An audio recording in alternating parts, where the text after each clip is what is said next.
በምስራቅ አፍሪካ ካሉ ሀገሮች ከፍተኛ የህዝብ ቁጥር ያላት ሀገር ማን ናት? ሀ ኬንያ፣ ለ ኢትዮጵያ፣ ሐመሮሃ ኤርትራ፣ መ ታንዛኒያ። ክፍል 2 የ2018 ዓመተ ምህረት የስድስተኛ ክፍል አካባቢ ሳይንስ ሚኒስትሪ ፈተና መልስና ማብራሪያ። ይህ ጥያቄ የተዘጋጀው በአዲስ አበባ ከተማ መስተዳድር ትምህርት ቢሮ ነው። እናመሰግናለን። ጥያቄ ቁጥር 21 ከጎረቤት ሀገራት አንጻር ስለ ኢትዮጵያ አንጻራዊ መገኛ ትክክል የሆነው የቱ ነው? ሀ ከኬንያ በስተሰሜን፣ ለ ከኤርትራ በስተምዕራብ፣ ሐመሮሃ ከሶማሊያ በስተደቡብ፣ መ ከሱዳን በስተሰሜን።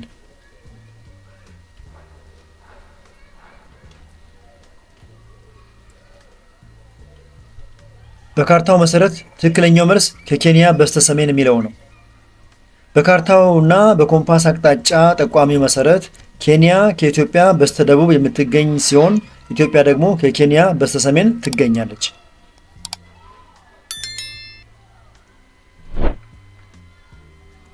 22ኛ ከሚከተሉት ሀገራት ውስጥ የምስራቅ አፍሪካ አጎራባች ሀገር የሆነችው የትኛዋ ናት?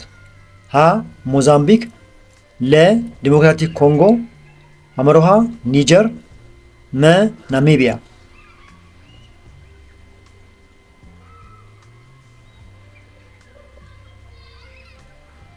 ሞዛምቢክ ካላችሁ ትክክል ነው። ሞዛምቢክ በጂኦግራፊያዊ አቀማመጥ የምስራቅ አፍሪካ ቀጠና አካል ወይም አጎራባች ሀገር ተደርጋ ትመደባለች። ኮንጎ ማዕከላዊ አፍሪካ፣ ኒጀር ምዕራብ አፍሪካ፣ ናሚቢያ ደግሞ ደቡባዊ አፍሪካ ናቸው።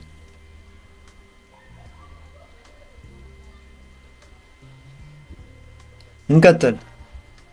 ጥያቄ ቁጥር 23 ከሚከተሉት ውስጥ የትኛው መተግበሪያ ነው ሰው ሰራሽ ሳተላይቶችን በመጠቀም የመሬትን ትክክለኛ ምስል የሚያሳያችሁ?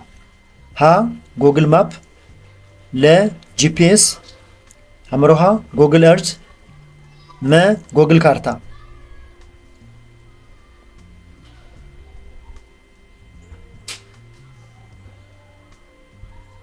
ትክክለኛው መልስ ጉግል እርዝ ነው። ጉግል እርዝ ሰው ሰራሽ ሳተላይቶች የሚያነሱትን ምስል በመጠቀም መላውን የምድራችንን ክፍል ባለ 3 አቅጣጫዊ ትክክለኛ ምስል በቅርበት የሚያሳየን መተግበሪያ ነው።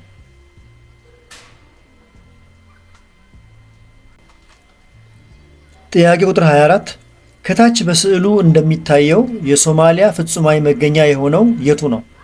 ሀ 12 ዲግሪ ሰሜን እስከ 18 ዲግሪ ደቡብ ኬክሮስ እና 16 እስከ 25 ዲግሪ ምስራቅ ኬንትሮስ፣ ለ 8 ዲግሪ ሰሜን እስከ 19 ዲግሪ ደቡብ ኬክሮስ እና 63 ዲግሪ እስከ 84 ዲግሪ ምስራቅ ኬንትሮስ፣ ሐመሮሃ 10 ዲግሪ ደቡብ እስከ 14 ዲግሪ ደቡብ ኬክሮስ እና 51 እስከ 70 ዲግሪ ምስራቅ ኬንትሮስ፣ መ 12 ዲግሪ ሰሜን እስከ 2 ዲግሪ ደቡብ ኬክሮስ እና 41 እስከ 52 ዲግሪ ምስራቅ ኬንትሮስ።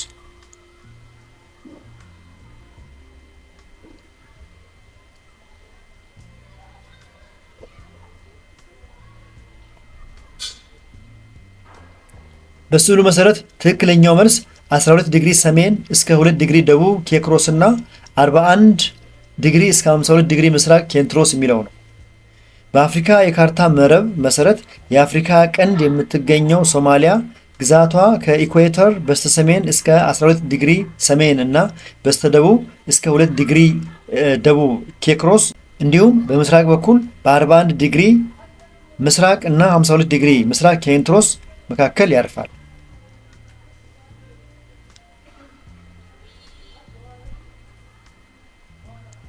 በጣም ጥሩ። ጥያቄ ቁጥር 25 ኦክሲጂንን ከሳምባ ተቀብሎ በመሸከም ለመላ የሰውነታችን ህዋሶች የሚያደርሰው የደም ህዋስ የቱ ነው? ሀ ፕላትሌትስ፣ ለ ቀይ የደም ህዋስ፣ ሐመሮሃ ፕላዝማ፣ መ ነጭ የደም ህዋስ።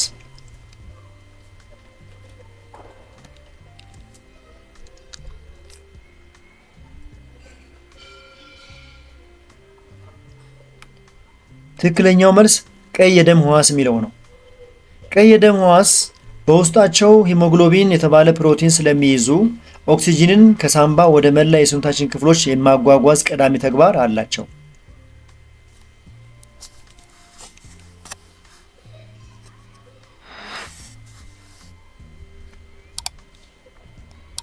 የተከበራችሁ የዚህ ቻናል ተከታታዮች እስካሁን በቀረቡ ጥያቄዎች መልስና ማብራሪያዎች ላይ አስተያየት፣ ጥቆማ ወይም ጥያቄ ካላችሁ አስተያየት መስጫው ላይ አስቀምጡ። ከተመቻችሁ ላይክ አድርጉ አሁኑ ነው። ሌሎቹ እንዲያገኙት ከፈለጋችሁ ደግሞ ሼር አድርጉላቸው። እየፈጠንኩ ወይም የዘገየው ከሆነ ቪዲዮን ያስቆማችሁ ተከተሉ። እንቀጥል። ጥያቄ ቁጥር 26 በጉርምስና ወቅት በወንዶች ላይ የሚታየው የስነ ህይወታዊ ለውጥ የትኛው ነው? ሀ የድምፅ መጎርነን፣ ለ የዳሌ መስፋት፣ ሐመሮሃ የድምፅ መቅጠን፣ መ የክብደት መቀነስ።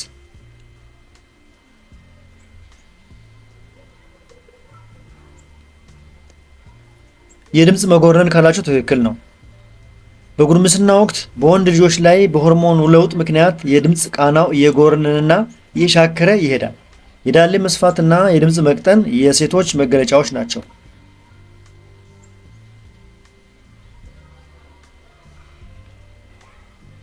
27ኛ የደቂቅ ትንቧ መተንፈሻ አካል ተግባር የሆነው የትኛው ነው? ሀ አየር ያሞቃል፣ ቆሻሻንና ጀርምን ያጣራል። ለ ለኦክሲጂን ወደ ደም ውስጥ መግቢያና መውጫ ነው። ሐመሮሃ ከአቢ ትንቧ ወደ ሳምባ ለሚገባውና ለሚወጣው አየር መተላለፊያ መንገድ ነው። መ ለአየር ወደ አየር ትንከረት ወይም የአየር ከረጢት መግቢያና መውጫ ነው።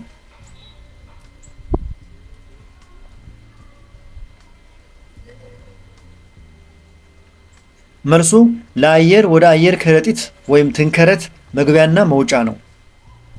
ደቂቅ ትንባዎች በአተናፈስ ስርዓት ውስጥ አየርን በቀጥታ ወደ ሳምባ የመጨረሻ ክፍል ወይም ወደ አየር ከረጢቶች እንዲገባና እንዲወጣ የሚያደርጉ ጥቃቅን ቱቦዎች ናቸው።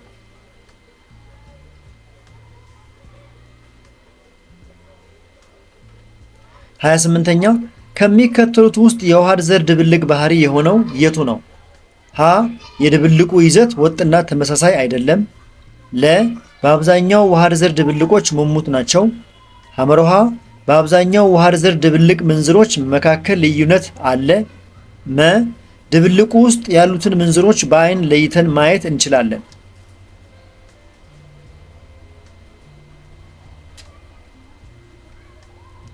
መልሱ በአብዛኛው ውሃ ዘር ድብልቆች ሙሙት ናቸው የሚለው ነው። ውሃ ዘር ድብልቆች ማለት ይዘታቸው ሙሉ በሙሉ ወጥና የተዋሃደ የሆኑ የንጥረ ነገሮች ጥምረት ናቸው። ለምሳሌ የጨውና የውሃ ሙሙት።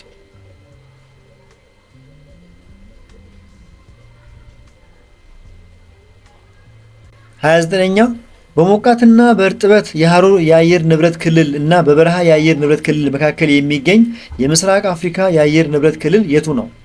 ሀ የደጋ አየር ንብረት ክልል፣ ለ የወይና ደጋ የአየር ንብረት ክልል፣ ሐመሮሃ የሐሩር ሞቃታማ የባህር ዳርቻዎች፣ መ የሳር ምድር ሞቃታማ የአየር ንብረት ክልል።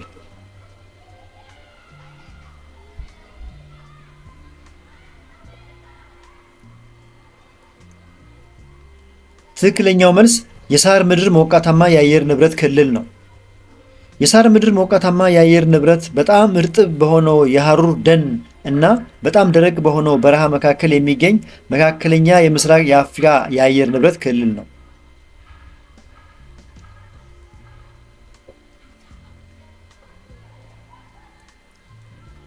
ወደ ክፍል 2 አጋማሽ ደረስን። የተከበራችሁ የዚህ ቻናል ተከታታዮች እስካሁን በቀረቡ ጥያቄዎች መልስና ማብራሪያዎች ላይ አስተያየት፣ ጥቆማና ጥያቄ ካላችሁ አስተያየት መስጫው ላይ አስቀምጡ። ከተመቻችሁ አሁኑ ላይክ አድርጉ። ሌሎቹ እንዲያገኙት ከፈለጋችሁ ሼር አድርጉላቸው።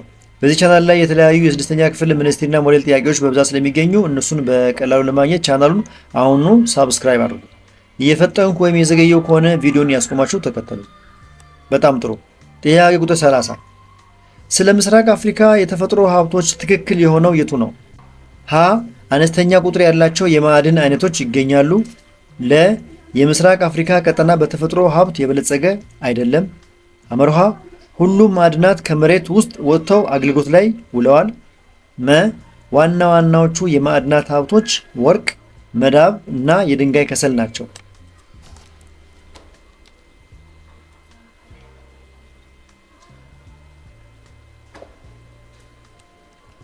መልሱ ዋና ዋናዎቹ የማዕድናት ሀብቶች ወርቅ፣ መዳብና የድንጋይ ከሰል ናቸው የሚለው ነው።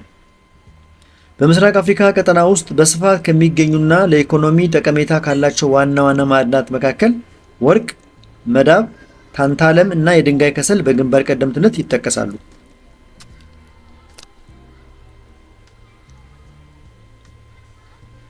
31ኛ የአፈር መሸርሸር መንስኤ የሆነው የቱ ነው?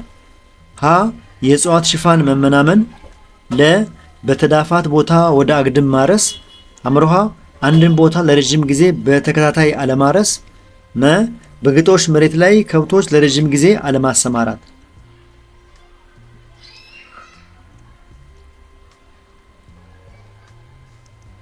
የአፈር መሸርሸር መንስኤ የሆነው የእጽዋት ሽፋን መመናመን የሚለው ነው። የእጽዋትና የዛፎች ሽፋን በሚመነጥርበት ጊዜ አፈሩን አጥብቆ የሚይዝ ስር ስለማይኖር በከባድ ዝናብና ንፋስ በቀላሉ የመሸርሸር አደጋ ይጋለጣል።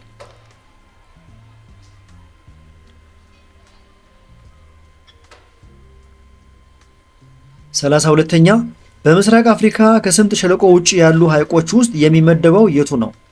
ሀ አልበርት፣ ለ ታንጋኒካ፣ ሐመሮሃ ጣና፣ መ ቱርካና።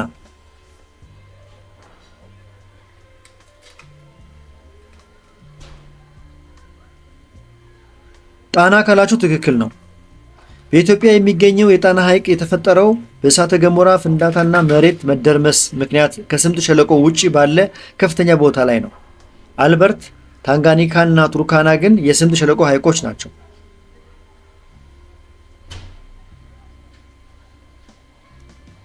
ጥያቄ ቁጥር 33 በምስራቅ አፍሪካ ሀገሮች ለደን ሀብት መቀነስ ምክንያት የሆነው የቱ ነው?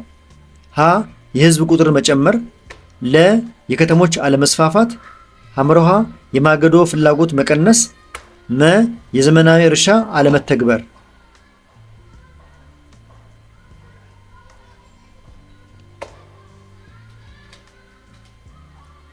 ከተዘረዘሩት መካከል በምስራቅ አፍሪካ ሀገሮች ለደን ሀብት መቀነስ ምክንያት የሆነው የህዝብ ቁጥር መጨመር ነው። የምስራቅ አፍሪካ የህዝብ ቁጥር በከፍተኛ ሁኔታ መጨመሩ ለግብርና መሬት መስፋፋት፣ ለቤት መስሪያና ለማገዶ የሚሆን የእንጨት ፍላጎትን ስለሚጨምር ለደን መጨፍጨፍ ዋና መንስኤ ሆኗል።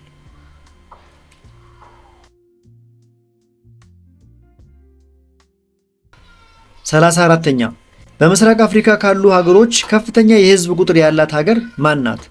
ሀ ኬንያ፣ ለ ኢትዮጵያ፣ ሐመሮሃ ኤርትራ፣ መ ታንዛኒያ።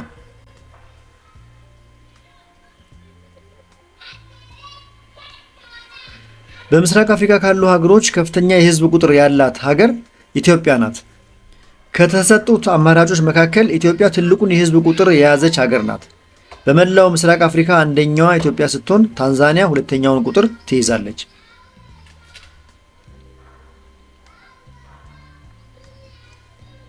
35ኛ የአክሱም ስልጣኔ ከኑቢያ ቀደም ስልጣኔ የሚለየው በየትኛው ነው? ሀ ዋና ከተማቸው ሜሮይ የነበረ መሆኑ፣ ለ የግብፅን አገዛዝ በማስወገድ ነፃነታቸውን መቀዳጀታቸው፣ ሐመርሃ ግዛቱን በማስፋፋት ጥንታዊ ግብፅን ጭምር መግዛት መቻሉ፣ መ ከሁለተኛው ክፍለ ዘመን ጀምሮ እስከ 12ኛው ክፍለ ዘመን ድረስ መዝለቁ።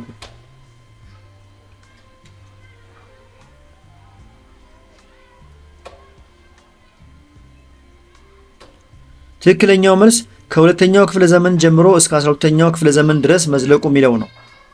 የአክሱም ስልጣኔ በታሪክ ዘመኑ ከሁለተኛው ክፍለ ዘመን ጀምሮ እስከ 12ኛው ክፍለ ዘመን ማለትም የዛጉዌ ስልጣኔ እስከ ተተካበት ጊዜ ድረስ የዘለቀ የረጅም ጊዜ ታሪክ ያለው ታላቅ ስልጣኔ ነው። አማራጭ ሀ ለና ሐመርሃ የኑቢያ ወይም ኩሽ ስልጣኔ መገለጫዎች ናቸው።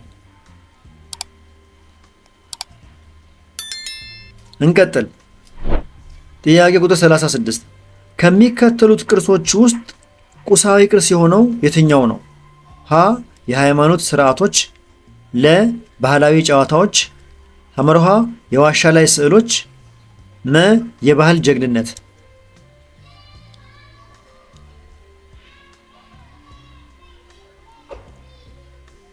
መልሱ የዋሻ ላይ ስዕሎች የሚለው ነው። ቁሳዊ ቅርሶች በአይን የሚታዩና በእጅ የሚዳሰሱ ተጨባጭ የታሪክ እሴቶች ናቸው። ስለዚህ የዋሻ ላይ ስዕሎች በቁሳዊ ቅርስ ውስጥ ይመደባሉ። የተቀሩት ረቂቅ ቅርሶች ናቸው።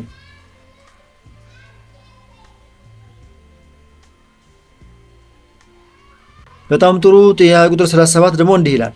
የምስራቅ አፍሪካ ምጣኔ ሀብት በዋናነት የተመሰረተው በየትኛው ላይ ነው? ሀ በግብርና፣ ለ በንግድ፣ ሐመርሃ በማዕድን ቁፋሮ፣ መ በቱሪዝም።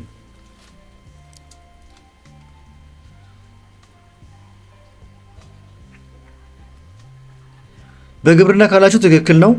ምክንያቱም በአብዛኛዎቹ የምስራቅ አፍሪካ ሀገራት ውስጥ ከ80% በላይ የሚሆነው ህዝብ የሚኖረውና የሀገሪቱ የውጭ ምንዛሪ ገቢ የሚመካው በግብርና ወይም በሰብልና በከብት እርባታ ዘርፍ ላይ በመሆኑ የቀጠናው ምጣኔ ሀብት ዋና ምሰሶ ነው።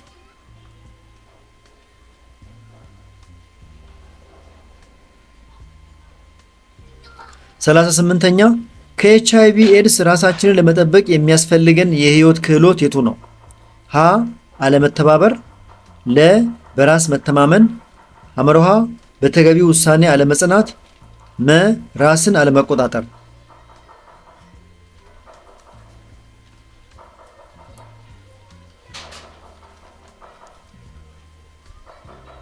ከኤችአይቪ ኤድስ ራሳችንን ለመጠበቅ የሚያስፈልገን የህይወት ክህሎት በራስ መተማመን የሚለው ነው።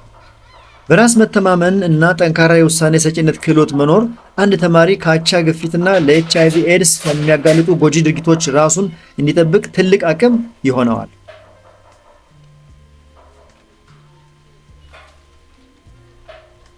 39ኛ የጉበትና የጨጓራ ተግባርን በማወክ የነርቭ ስርዓት የሚያደነዝዘው ሱስ አምጪ እጽ የቱ ነው? ሀ አልኮል፣ ለ ኮካይን፣ ሐመሮሃ ሲጋራ፣ መ ጫት።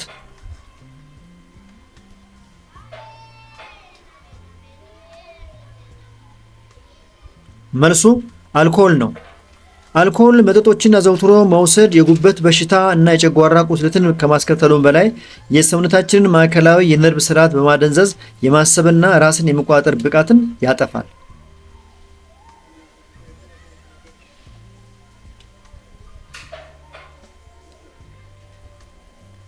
የ2018 ዓመተ ምህረት የአዲስ አበባ ከተማ የስድስተኛ ክፍል የአካባቢ ሳይንስ የሚኒስትሪ ጥያቄ የመጨረሻው ጥያቄ ቁጥር 40 እንዲህ ይላል። ከሚከተሉት ውስጥ በአንድ አካባቢ የድርቅ ተጋላጭነት የሚጨምረው የቱ ነው? ሀ አነስተኛ የዝናብ መጠን፣ ለ አነስተኛ የሙቀት መጠን፣ ሐመሮሃ ከፍተኛ የእርጥበት መጠን፣ መ የደን ሽፋን መጨመር።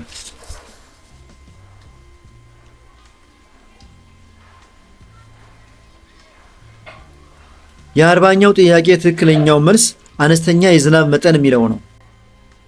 በአንድ አካባቢ ለረጅም ጊዜ የሚከሰት አነስተኛ የዝናብ መጠን ወይም የዝናብ እጥረት በቀጥታ የውሃ ምንጮች እንዲደርቁና የድርቅ አደጋ ተጋላጭነት በከፍተኛ ሁኔታ እንዲጨምር ያደርጋል።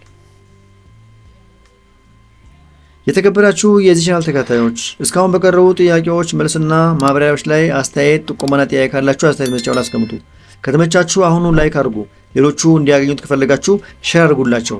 በዚህ ቻናል ላይ የተለያዩ የስድስተኛ ክፍል ሞዴልና ሚኒስትሪ ጥያቄዎች በብዛት ስለሚገኙ እነሱን በቀላሉ ለማግኘት ቻናሉን አሁኑ ሳብስክራይብ አድርጉ። የዚህን ጥያቄ ፒዲኤፍ ከፈለጋችሁ ቴሌግራም ቻናላችን ሃሁ ቲዩብ የሚለውን ጆይን በማድረግ ማግኘት ትችላላችሁ። በሌሎች የትምህርት አይነቶች እስከምንገናኝ ድረስ መልካም ጊዜ። ቻው።